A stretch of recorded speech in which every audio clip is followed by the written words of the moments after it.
এক গ্রামে এক ছেলে রাতে আজানের সময় দেখত সব কুকুর হঠাৎ করে থেমে যায়, কেউ আবার কান্নার মতো শব্দ করে।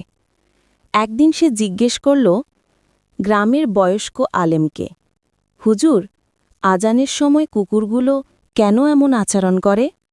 হুজুর বললেন, বেটা, আজান হল আল্লাহর মহা দাওয়াত। যখন আজান পড়া হয় তখন সারা বিশ্বর জিন শয়তান পালিয়ে যায়।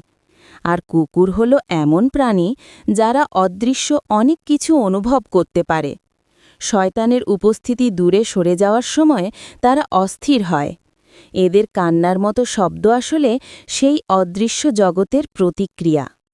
ছেলেটা অবাক হয়ে বলল, মানে আজান পড়া হলে শয়তানরা পালায়?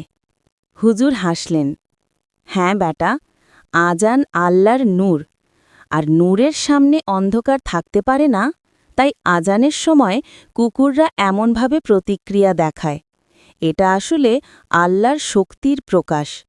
সেদিন থেকে ছেলেটা আজানের শব্দ শুনলেই মাথা নিচু করে বলে, আল্লাহু আকবার, সত্যি তুমি সবার ওপর মহান।